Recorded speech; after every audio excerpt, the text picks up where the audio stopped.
Wishtree, Chapter 35. Just a few minutes later, Maeve opened the door of the little brown house. She smiled at me and at the scraps waving in the early morning breeze, and then came the cry. Ooh, good clue. Wail was more like it, coming from me? Not a meek peep of a wren chick, not the shy squeak of a mouse pup, no.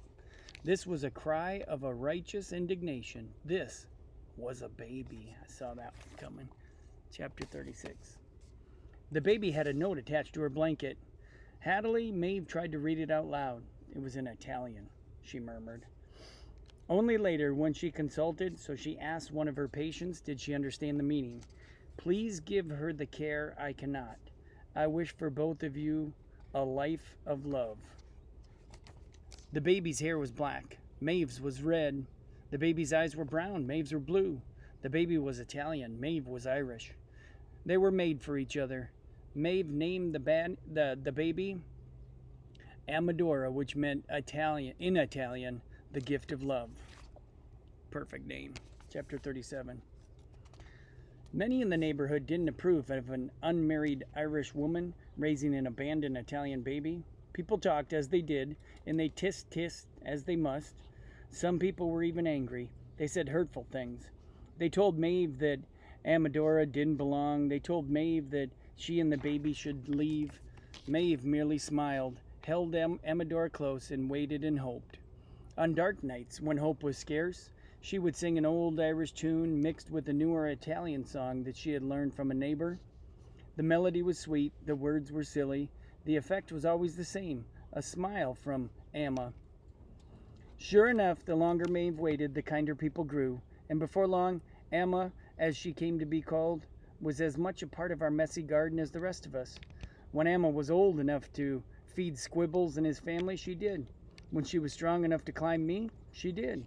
And when she was ready to make wishes of her own, she did. Amma grew up steady and honest and kind, like her mother, and had babies of her own, and then grandchildren, and then great-grandchildren. Eventually, Amma and her husband bought the little brown house and the one right next to it, and painted them blue and green. Years later, I was thinking this, Francesca. Years later, they purchased a house across the street and began to rent the blue and green houses to other families. The family grew and prospered and argued and failed and loved and laughed. Always and forever, the laughter kept them going. And when Amma's grandson and a little girl when Amma's grandson had a little girl, he chose a fine Italian name for her, with a fine Irish middle name, Francesca Maeve. That's the Francesca we know. I was wondering how it would tie back into today's story, or the present time. As for me, my reputation grew, meaning a lot more people knew about Red. Hadn't Maeve's wish come true in the heart of her wish tree? Didn't that mean anything was possible? Of course, as Squibbles often reminded me, I'd had nothing to do with it. This isn't a fairy tale, Red, he would say, but people are full of longings, meaning hopes, and decade after decade, the hopes keep coming. A blessing and a burden it has been, all those wishes, all those years. So blessing, like a positive thing, a good thing, a burden would be like a bad thing. But everyone needs to hope. Chapter 39. At long last, I stopped talking. Oh, so this is right back to that present time. That was a really big, really long sidestep. So I forgot that Red was talking to both Stephen and Samar. So once the words had spilled out, it was like trying to stop the wind. In the silence that followed, I felt as if the whole world was holding its breath. I'd broken the rule. Stephen and Samar still stared open-mouthed at me.